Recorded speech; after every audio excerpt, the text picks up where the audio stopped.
ಇದು ಸಾಕು. ನಮ್ಮ ವಿರುದ್ಧ ಯಾರೇ ಹೋರಾಡಕ್ ನಿಂತರು ಅವರಿಗೆಲ್ಲ ಇದೇ ಗತಿ ಆಗೋದು. ಗೊತ್ತಾಯ್ತಾ? ನೀವು ನಮ್ಮನ್ನ ಮಟ್ಟ ಹಾಕ್ಬೇಕು ಅಂತ ಹೋರಾಡ್ತಿದ್ದೀರಿ. ನಾವು ನಿಮ್ ಕೆಟ್ಟ ಕಟ್ಟೆ ಕಟ್ಟಿ ಅಡ್ಜಸ್ಟ್ ಮಾಡ್ಕೊಂಡೋದ್ರೆ ಸಂಧಾನ, ನಮಗೂ ಸಮಾಧಾನ. ಇಲ್ಲಿದ್ರೆ ಸೇರೋದು ಸಜಾಣ. ಏನ್ ಹಂಗೊಟ್ಟಿದ್ಯಾ?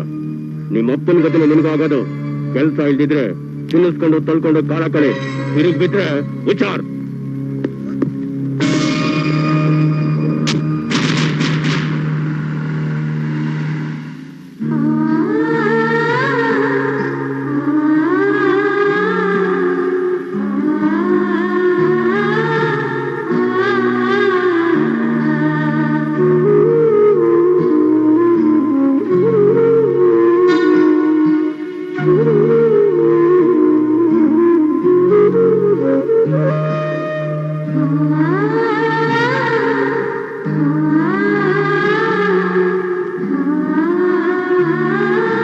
ಇದನ್ನೆಲ್ಲ ಸರಿಪಡಿಸಬೇಕು ಅಂತಾನೆ, ಇವ್ರ ವಿರುದ್ಧ ಹೋರಾಡಬೇಕು ಅಂತಾನೆ ನಾನೇ ಆಸೆ ಪಟ್ಟು IPS ಸೇರಿದೆ.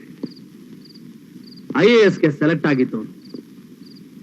AC ರೂಮಲ್ಲಿ ಕೂತ್ಕೊಂಡು ಬರೀ ಸಿಗ್ನೇಚರ್ ಮಾಡ್ತಾ, ಮದುವೆ ಮಾಡ್ಕೊಂಡು ಮಕ್ಕಳನ್ನ ಮಾಡ್ತಾ, ನಾನಾಯ್ತು ನನ್ನ ಸಂಸಾರ ಆಯ್ತು ಅಂತ ನೆಮ್ಮದಿಯಾಗಿರ್ಬೋದಾಗಿತ್ತು. ಆದ್ರೆ ಹಾಗೆ ಮಾಡ್ಲಿಲ್ಲ.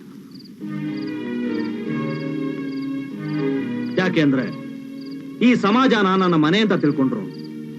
ಇದರಲ್ಲಿ ಇರೋರೆಲ್ಲ ಒಂದೇ ಕುಟುಂಬದವರು, ಅದ್ರಲ್ಲಿ ನಾನೂ ಒಬ್ಬ. ಇಲ್ಲಿ ಜಾತಿ ಮತ ಮೇಲು ಕೀಳು ಯಾವುದೂ ಇಲ್ಲ ಅಂತ ತಿಳ್ಕೊಂಡ್ರು. ಆ ಭಾವನೆ ನನಗಿಲ್ಲ ಅಂತ ನಿಮ್ಮ ಅಭಿಪ್ರಾಯನ? ಇಲ್ಲ, ಡೆಫಿನೆಟ್ ಆಗಿಲ್ಲ. ಅದಕ್ಕೆ ನೀನ್ ನಮ್ಮ ಜೊತೆಲಿ ಕೆಲಸ ಮಾಡೋದಕ್ಕೆ ಹಿಂಜರಿತಾ ಇರೋ. ಒಂದಂತೂ ತಿಳ್ಕೊ, ನೀನ್ ಬಂದ್ರು ಬರ್ದೇ ಇದ್ರು ನನ್ನ ಗುರಿ ಮಾತ್ರ ಒಂದೇ. ಸಮಾಜದ ಶಾಂತಿ ವಿರುದ್ಧ ಹೋರಾಡೋ ಪ್ರತಿಯೊಬ್ಬ ಕ್ರಿಮಿನಲ್ನು ಹುಚ್ಚು ನಾಯಿಗೆ ಹೊಡೆದಾಗ ಹೊಡೆದು ನ್ಯಾಯ ದೇವತೆ ಮುಂದೆ ಬೆತ್ತಲೆ ಮಾಡಿ ನಿಲ್ಲಿಸಿ ಪ್ರಾಣ ಭಿಕ್ಷೆ ಅಷ್ಟೇ ಅಲ್ಲ, ತಿನ್ನೋ ಅನ್ನಕ್ಕೂ ಭಿಕ್ಷೆ ಬೇಡೋ ಆಗಿ ನಿಲ್ಸ್ಬೇಕು ಅನ್ನೋದೇ. ಅದಕ್ಕೆ ನಿನ್ನಂತ ಸಲೀಂ ನನಗ್ ಬೇಕು ಅಂತ ಕೇಳ್ತಾ ಇರೋದು. ಅದಕ್ಕಿಷ್ಟ ಇದ್ರೆ ಕೈ ನೀಡಿ ಶೇಕ್ ಹ್ಯಾಂಡ್ ಮಾಡು, ಇಲ್ಲ ಅಂದ್ರೆ ಕೈ ಎತ್ತಿ ಸಲ್ಯೂಟ್ ಹೊಡೆದು ಗುಡ್ ಬೈ ಹೇಳೋ.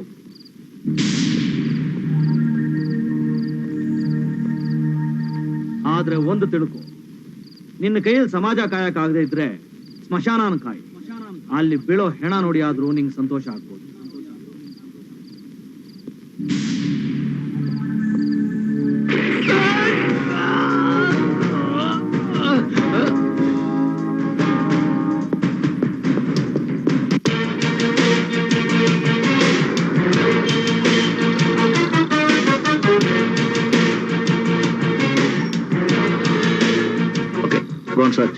One minute sir. ಅಕಸ್ಮಾತ್ ಅವ್ರು ಸಿಕ್ಕಿದ್ರೆ ಏನ್ ಮಾಡ್ತೀರಾ? ಅರೆಸ್ಟ್ ಮಾಡ್ತೀವಿ ಸರ್. ನಾವು ಒಬ್ರು ಅಲ್ಲೇ ಇದ್ದು ಇನ್ನೊಬ್ರು ಬಂದು ನಂಗೆ ಮೆಸೇಜ್ ಕೊಡ್ಬೇಕು. ನಾನು ಗ್ರೀನ್ ಹೌಸ್ ಬಾರ್ಲಿ ಇರ್ತೀನಿ. Okay sir.